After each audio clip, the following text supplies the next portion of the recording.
नमस्ते मित्रों, स्वागत है आपका हमारे श्याम साहित्य अकेडमी में।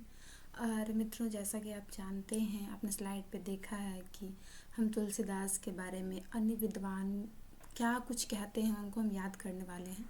मित्रों, मैं यहाँ बताना चाहूँगी कि आपको सरस्वती गोविंद पांडे से बुक से रिलेटेड यानी कि गाइड से रिलेटेड जितने भी याद करने वाले तथ्य हो रहे हैं उनका मैं एक सीरीज चला रही हूँ, जिसमें कि सब चीज़ों को हम याद कर रहे हैं। अगर आपको कहीं पे भी किसी भी तरह का कन्फ्यूज़न हो रहा है, समझ में नहीं आ रहा है, अच्छे लग रहे हैं, बुरे लग रहे हैं, आप हमें अपनी टिप्पणी हमारे टिप्पणी सेक्शंस में कमेंट में ज़रूर दीजिएगा मित्रों। तो चलते हैं, हम आगे बढ़ते हैं। इसी के क्रम में हम देखने वाले हैं कि आचार्य रामचंद्र शुक्ल तुलसीदास को क्या कहते हैं। स्मार्त वैष्णव कहते हैं। इसको तो मुझे लगता है आप पढ़े ही होंगे, जानते ही होंगे। तुलसीदास को शुक्ल जी क्या मानते हैं? स्मार्ट मानते हैं। क्या मानते हैं? स्मार्ट मानते हैं। आजकल लड़के लोग स्मार्ट होते हैं ना, तो वैसे ही तभी के समय में जो थे तुलसीदास जी जो है शुक्ल जी के, रामचंद्र शुक्ल जी के नज़र में कैसे थे? बहुत ही स्मार्ट थे। और सिर्फ वो स्मार्ट नहीं थे, बहुत ही समझदार थे। क्या थे? समझदार भी थे। अब समझदार को देखिए किससे जोड़ते हैं। आचार्य रामचंद्र शुक्ल के अनुसार हिंदी काव्य की प्रौढ़ता के युग का आरंभ गोस्वामी तुलसीदास द्वारा हुआ। तो इसके काव्य में जो प्रौढ़ता है, प्रौढ़ मतलब कि जो समझदार, प्रौढ़ता वाली चीज़ें जो है वो इसमें भी है, स्मार्ट भी हैं, यानी कि दोनों चीज़ों का मिश्रण। तुलसीदास के काव्य में प्रौढ़ता भी है हमारे, तुलसीदास जी हमारे स्मार्ट भी हैं। तो ये दोनों चीज़ें, प्रौढ़ता और स्मार्ट वाली चीज़ों को कौन कहते हैं? तो ये हमारे कहते हैं आचार्य रामचंद्र शुक्ल जी। स्मार्ट और प्रौढ़ता वाले। ठीक है, इन दोनों शब्दों का भी याद रखिए। उम्मीद है ये चीज़ें याद हो जाएंगे। स्मार्ट तो है, इसके साथ साथ उसके काव्य में क्या है? प्रौढ़ता भी है, समझदारी भी है। ठीक है, चलिए आगे बढ़ेंगे। अब तुलसीदास के बारे में अन्य और विद्वान क्या कुछ कहते हैं। नाभादास कहते हैं कि कली काल का वाल्मीकि। कली काल, नाभा मतलब क्या होता है? नभ। नभ मतलब जो हमारा होता है आकाश। क्या होता है? आकाश। आपने एक चीज़ देखा होगा कि जब बारिश होती है तो नभ में कैसी काली कालीमा आ जाती है। कैसी काली कालीमा आ जाती है। आपने देखा होगा, पूरा बादल से पूरा आकाश जो है वो काला काला हो जाता है। तो क्या मैंने इसको रिलेट किया है यहाँ पे? कली काल। कली काल मतलब पूरा आकाश जो है वो कली काला काला हो जाता है। नभ में जैसे ही बारिश शुरू होने वाली रहती है तो कली काल का वाल्मीकि कौन कहते हैं? तो नाभादास। नभ से जोड़ेंगे, कली काल को जोड़ेंगे, हो जाएगा हमारा। ठीक है, चलिए आगे बढ़ेंगे हम। स्मिथ। स्मिथ क्या कहते हैं? स्मिथ मुगल काल का सबसे महान व्यक्ति। स्मिथ, स्मिथ मतलब स्थिर हो जाना। अगर स्थिर होके देखा, स्मिथ ने स्थिर होके देखा तो क्या देखा? मुगल काल में आपको पता था कि जब तुलसीदास जी लिख रहे थे तभी मुगल काल था। तुलसीदास का जो समय था वो मुगल काल था। तो आप उस समय बहुत सारे जो हैं विद्वान निकल के सामने आ रहे थे, लेकिन सबसे महान कौन थे मुगल काल में? स्मिथ। सीमित होकर स्थिर होकर अगर हम देखें तो मुगल काल में सबसे महान कौन थे? तो वो थे बाबा तुलसीदास। कौन थे? तुलसीदास। तो मैंने इसको स्मिथ, स्थिर चीज़ों से जोड़ा है कि अगर स्थिर होके, स्मिथ होके अगर हम मुगल काल की ओर नज़र डालते हैं तो उस वक्त जो सबसे महान जो रहे व्यक्ति वो हैं तुलसीदास। कैसे? आप समझ गए। स्थिर होके अगर हम चीज़ों को देखते हैं तो कब? मुगल काल में। किसकी बात हो रही है यहाँ पे? मुगल काल की हो रही है। आगे बढ़ेंगे। यहाँ पे देखिए एक दिया गया है ग्रियर्सन।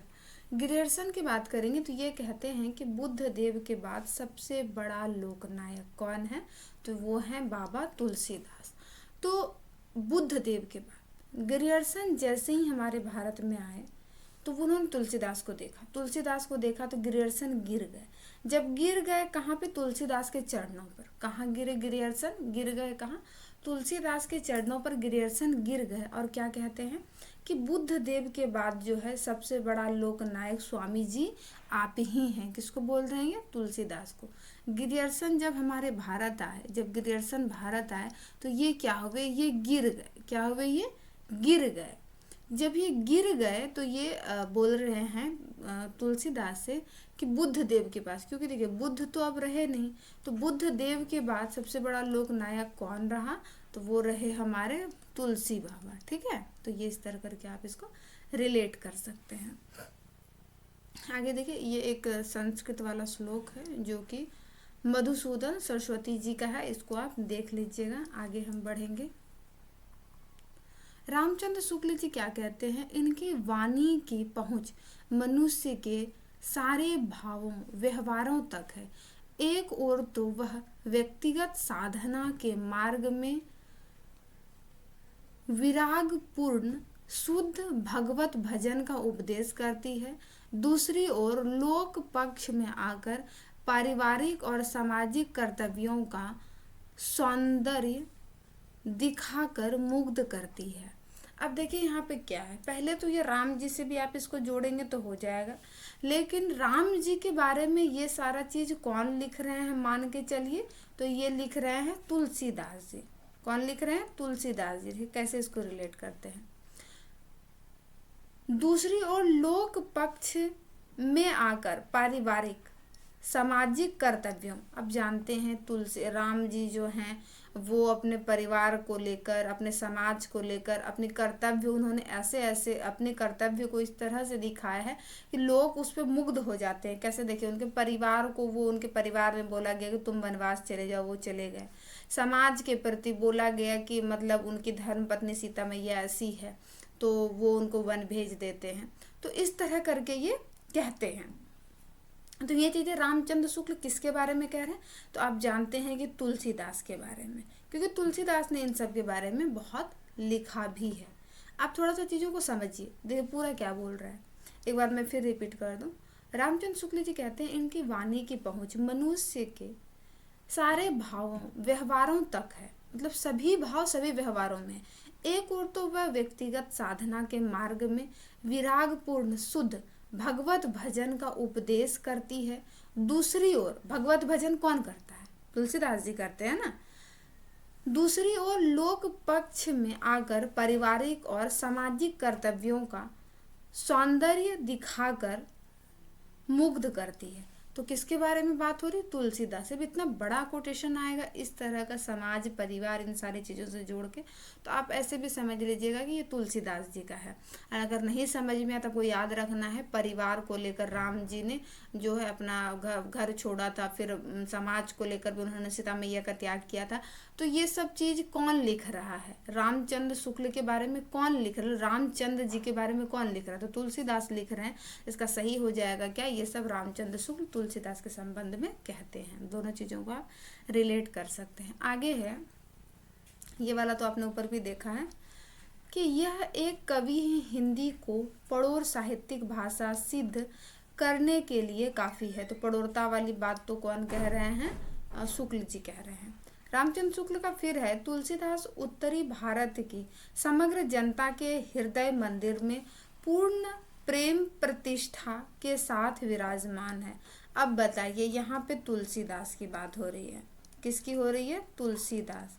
मुझे एक चीज़ बताइए कि जो राम जी का है मंदिर, तो किसके किसके मन में नहीं बना है? सभी जनता के हृदय में जो है वो राम जी का मंदिर बना हुआ है। ये बात कौन बता रहे हैं? ये हमारे तुलसीदास जी बता रहे हैं कि राम जी का मंदिर जो है, राम जी का स्वरूप छवि जो है प्रेम प्रतिष्ठा के साथ वो हमारे मनो मंदिर में है, जनता के हृदय में है, हृदय मंदिर में है, मन में है। तो ये सारी चीज़ें कौन कह रहे हैं? जो बहुत ज़्यादा राम के बारे में जानते होंगे ना, तो हो जाएगा तुलसीदास। तुलसीदास कह रहे हैं राम जी के बारे में। तो रामचंद्र शुक्ल ने किसके संबंध में कहा है? तुलसीदास के संबंध में कहा है। ठीक है, चलिए आगे देखिए। हजारी प्रसाद द्विवेदी कहते हैं भारतवर्ष का लोकनायक वही हो सकता है जो समन्वय करने का अपार धैर्य लेकर आया है। अब बताइए, भारत का कोई एक लोकनायक है नहीं, कई लोकनायक हैं, हर जगह से नायक निकल के आ जाते हैं, इधर क्षेत्र के उधर क्षेत्र के, अलग अलग राज्यों के हजारों लोकनायक हैं। कितने हैं? हजारों लोकनायक हैं। लेकिन सच्चा लोकनायक वही होगा, मान लीजिए, जो समन्वय करने की अपार धैर्य लेकर आया। मतलब कोई एक पार्टिकुलर एरिया को नहीं, समन्वय तो सभी को मिलाकर वो अपार धैर्य लेकर आया हो, तो हजार तो हैं लोकनायक, हजार हैं हजारी प्रसाद द्विवेदी। लेकिन अगर थोड़ा सा और आगे जाके हम याद करेंगे तो समन्वय करने के अपार धैर्य लेकर जो आए वही हमारे लोकनायक हुए। कौन कहते हैं कि हजारी प्रसाद द्विवेदी जी कहते हैं। रामविलास शर्मा जातीय कवि कहते हैं। मैंने जब आप पिछली जब क्लासेस में जब मैं करवा रही थी तो हमेशा मैंने यही कहा था विलास के बारे में, यानी कि राम विलास के विलासी लोग यानी कि जो लोग शराब पीते हैं वो लोग अपनी जाति को ढूंढ ही लेते हैं, वो लोग अपनी जाति को ढूंढ ही लेते हैं। जहाँ भी राम विलास शर्मा का आएगा ज़्यादातर वहाँ चीज़ें किस पे आएंगी, तो उस पे आएंगी क्या, जातीय कवि। तो जातीय कवि कौन मानते हैं, रामविलास शर्मा। विलासी लोग होते हैं वो अपने जाति को ढूंढ लेते हैं। अमृतलाल नागर का मानस का हंस, इसको हमें बताना नहीं पड़ेगा क्योंकि मानस का हंस इन्होंने उपन्यास ही लिखा है। क्या लिखा है, उपन्यास ही लिखा है, तो ये इनका हो जाएगा।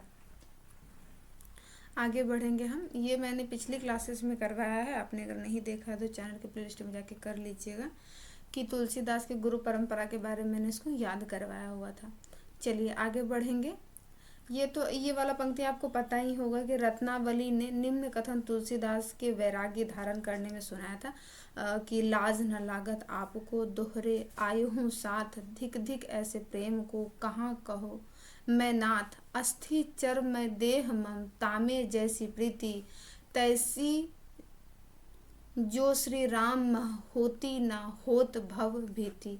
तो ये कौन कहती है, तो किसको तुलसीदास से प्रीति की बात कर रही है, श्री राम से प्रीति की बात कर रही है कि तो ये रत्नावली कर रही है तुलसीदास के बारे में, तुलसीदास को ये सुनाती है। तो ये आप ऐसे भी लाज न लागो इस टाइप के आपको पंक्ति नहीं मिलेंगे। ये इस तरह का आप ये सोचिए ना, कोई भी किसी के बारे में इस तरह का कथन नहीं कह सकते ना, लाज न लागत आपको, ये पत्नी ही कह सकती है पति को। तो इस तरह करके भी आप चीज़ों को थोड़ा सा रिलेट कर सकते हैं कि तुलसीदास की पत्नी रत्नावली। तो मान लीजिए कोई भी अगर आलोचक रहेगा या फिर जो भी तुलसीदास के बारे में आलोचनाएं करके कथन कहेंगे वो इस तरह तो नहीं कहेंगे ना कि लाज न लागत आपको। ये सिर्फ कौन कह सकती, पत्नी कह सकती, क्योंकि पत्नी ज़्यादातर खरा खोटा सुनाती है। तो इस तरह करके आप इसको रिलेट कर सकते हैं कि तुलसीदास के बारे में कौन कह रही है, तो रत्नावली कहती है। ठीक है, चलिए आगे देखिए। तोडरमल की मृत्यु पर तुलसीदास ने ये पंक्ति कहा था कि चार गांव को ठाकुरों मन को महामहीप। तो महामहीप कौन है, वो टोडरमल है। महामहीप कौन है, तो वो टोडरमल है। यहाँ पे देखिए तुलसी का नाम भी आ गया कि तुलसी या कलिकाल में अथह टोडर देव। तो ये आप समझ भी लीजिएगा इससे कि ये तुलसीदास टोडरमल के लिए कहते हैं। ठीक है, तो इसको मुझे नहीं समझाना होगा। आगे बढ़ेंगे। रहीमदास जी तुलसी के संदर्भ में कहते हैं कि सुरती नरती नागति सब चाहती सब होए। तो जो है तुलसीदास जी है वो सुरती के सुर के बारे में, नर के बारे में, नाग के बारे में, सब चीज के बारे में तुलसीदास लिखते हैं। कारण क्या था, इसके अंदर समन्वय, इसके अंदर क्या है, समन्वय की जो है वो विराट चेष्टा है। क्या है, समन्वय। समन्वय है तो ये सुरती को भी रखते हैं अपने अंदर, नरती नर को भी रखते हैं, नाग को भी रखते हैं। तो ये सब रहीमदास जी कहते हैं किसके संबंध में, तो ये कहते हैं तुलसीदास के संबंध में। आगे हमारा गोद लियो हुलसी फिरे तुलसी सो सुत हो। तो ये तो पता ही है कि ये कौन कहते हैं, रहीम। बोल रहे कि रहम नहीं आ रहा है ना आपको कि हुलसी जो है तुलसी को लेकर घूम रही है, रहम नहीं आ रहा है आपको, हुलसी जो है वो तुलसी को लेकर घूम रही है। तो गोद में हुलसी तुलसी को लेकर घूम रही है, रहम नहीं आ रहा है, तो रहीमदास हो जाएगा। तो ये थे तुलसीदास के संबंध में जो बहुत सारे कथन थे जो हमारे पेपर में बनते हैं। देखिए मित्रों, ये जो मैंने यहाँ पे रखा हुआ है कि जो हमारा दृष्टि पब्लिकेशंस का हिंदी जो स्टेट पेपर 2 का गाइड है उसमें भी ये सारे एक लाइन से दिए गए, इसमें थोड़ा सा अलग अलग करके दिए थे ना, तो इसमें देखिए एक ही जगह आमने सामने दिए हुए हैं, इसीलिए मैंने इसको रखा है। चलिए वो वाला मैंने वहाँ पे याद करवा दिया आपको। अब यहाँ पे एक बार हम इसको रिवीजन करते हुए वही सारी चीज़ें हैं। मैंने कहा नाभादास ने कहा था कलिकाल का वाल्मीकि। कलिकाल जब बारिश होता है तो आकाश में क्या होता है, काला काल, मतलब काल ही काल, काला काला ही बदरी छा जाती है। तो उससे मैंने इसको रिलेट किया था कलिकाल को। नभ, नभ मतलब आकाश। ठीक है, स्मित का मतलब मैंने कहा स्थिर होकर, सीमित होकर। स्थिर होकर, सीमित होकर जब मुगल काल को देखते हैं तो उस वक्त महान नायक, महान व्यक्ति कौन है, तो वो हैं तुलसीदास जी। तो ये तुलसीदास को कहते हैं। ठीक है, यहाँ पे देख ले, यहाँ लिख देते हैं तुलसीदास। और इधर जो है हमारे विद्वान। ठीक है, चलिए।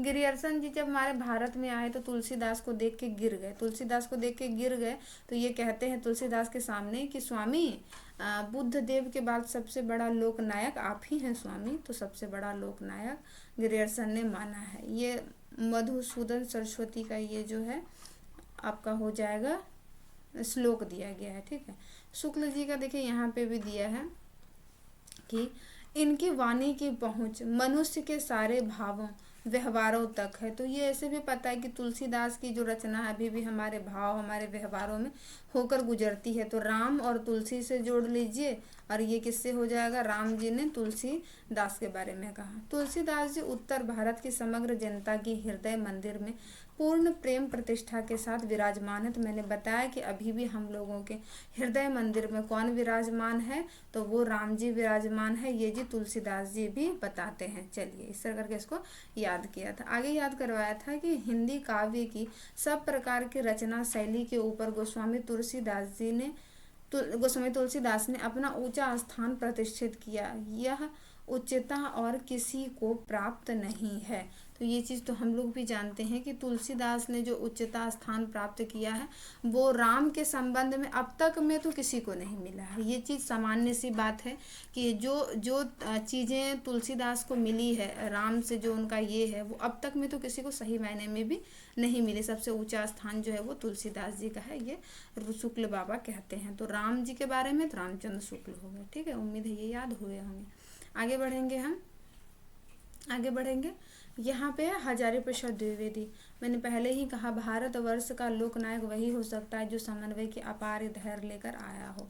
मैंने कहा कि भारत में हजारों लोकनायक हैं, लेकिन सच्चा लोकनायक वही है जो कि अपार धैर्य लेके आया हो। क्या आया हो, अपार धैर्य लेके आया हो। ठीक है, तो ये वाली चीज़ें हमको समझ में आ गई होंगी। ठीक है, चलिए।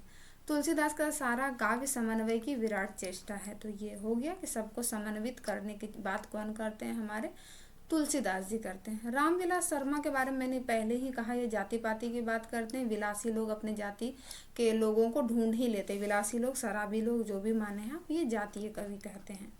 भिखारी दास का है तुलसी गंग दो भय सुकवन के सरदार, इनके काव्यन में मिली भाषा विविध बाजार। ऐसे समन्वय की अपार चेष्टा है अगर तुलसीदास में, तो क्या है, काव्यन में मिली भाषा विविध प्रकार। तो विभिन्न तरह की भाषाएं भी हमें मिलती है। कहाँ से, तो ये भिखारी दास का है। तुलसीदास के संबंध में भाषा विविध जैसे ही होगा, बहुत से भाषा विविध, वैसे भिखारी दास पे आइएगा, भाषा विविध और भिखारी दास पे।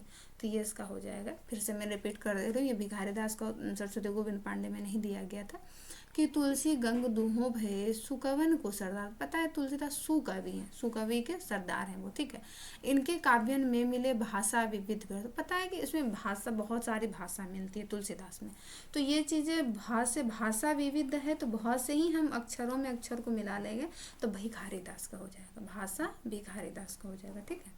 अयोध्या सिंह उपाध्याय हरिओद का है कि कविता करके तुलसी न लसे, कविता पा लसी तुलसी की कला। तो ये किसका हो जाएगा, तुलसी, ये हरिओद जी का है। इसको आपको कैसे याद रखना है कि कविता करके तुलसी न लसे, ओंध गए ना वो, अपनी कविताओं से ही तो प्रचलित हो गए, ओंध गए वो उसमें। तो कविता पा लसी तुलसी की कला। तो तुलसी की कला के ओध जाना, ओध जाना मतलब उसके ऊपर छा जाना, ओध जाना मतलब क्या होता है, उसके ऊपर छा जाना, उसके ऊपर छा जाना। तो हरिओद जी का हो जाएगा कि कविता करके तुलसी न लसे, कविता करके तुलसी नहीं लसे, बल्कि कविता पा लसी तुलसी की कला, बल्कि कविता ही लस गई है तुलसी की कला पर। तो तुलसी पर छा गए हैं, ओध गए हैं, क्या गए हैं, ओध गए हैं, ओध गए हैं मतलब छा गए हैं। ठीक है, तो ये हो जाएगा हरिओद का। मैं फिर से कह दूं, अयोध्या सिंह उपाध्याय का है कि हरिओध का कविता करके तुलसी न लसे, कविता बा लसी तुलसी की कला। तो कविता करके तुलसी जी नहीं लसे हैं, बल्कि कविता ही लस गई है तुलसी जी पे, तुलसी जी पे ओध गई है। क्या होगी? तुलसीदास पे ओध गई है, मतलब छा गई है। ठीक है, चलिए अब यहाँ पे है कि लाला भगवान दीन और बच्चन सिंह का था रूपकों का बादशाह। अपने भगवान और बच्चों का रूप देखे होंगे, बहुत ही अच्छे दिखते हैं ना। तुलसीदास में भगवान तुलसीदास के संबंध में भगवान दीन और बच्चन सिंह क्या थे? रूपकों का बादशाह। आपको पता है कि बच्चे जो होते हैं वो बच्चों का रूप और भगवान का रूप बिल्कुल बादशाह जैसे होते हैं। कैसे होते हैं? बादशाह जैसे होते हैं। तो ये तुलसीदास के संबंध में है। ठीक है, रूपकों का बादशाह किसने कहा है? तुलसीदास को। तो आपको याद रखना होगा कि भगवान और बच्चों का रूप बिल्कुल रूप जो है बिल्कुल बादशाह जैसा होता है। रामचंद्र शुक्ल ने कहा है अनुप्रास का बादशाह। क्या कहा रामचंद्र शुक्ल ने? अनुप्रास का बादशाह। तो इसको आप याद रख लीजिएगा। रूपकों का बादशाह आपको याद हो गया। अब ये वाला याद करा दे, डॉक्टर उदय भानु सिंह। डॉक्टर उदय भानु सिंह से देखिए यहाँ पे है, डॉक्टर उदय भानु सिंह से ऊ से हो जाएगा उत्प्रेक्षा का बादशाह। उदय भानु सिंह ऊ से उत्प्रेक्षा का हो जाएगा। जब आपको रूपकों का हो गया भगवान और बच्चों का रूप बादशाह जैसा है, डॉक्टर उदय भानु का हो गया उत्प्रेक्षा का बादशाह, तो क्या बचा हुआ आप याद नहीं कर पाइएगा कि शुक्ल बाबा का है अनुप्रास का बादशाह? हो गया ना, दो याद होगा तो तीसरा अपने आप याद हो गया। और ये जो है हमारे, हाँ, ये भाषा से संबंधित जो अनुच्छेद है उसको लेकर हम कुछ MCQ 20 करने वाले हैं, हमारे 1 लाइनर के फॉर्मेट में होंगे। और ये मैंने अभी आपको मित्रों करवाया है तुलसीदास के संबंध में। आप क्लासेस को 2 बार 3 बार देखिएगा, आपको ये चीज़ें बिना रटे हुए समझ के याद हो जाएंगी। और आप मुझे फीडबैक देके बताइएगा कि आपको ये चीज़ें याद हो रही है या नहीं हो रही है। क्लासेस के साथ बने रहने के लिए तहे दिल से बहुत बहुत आभार।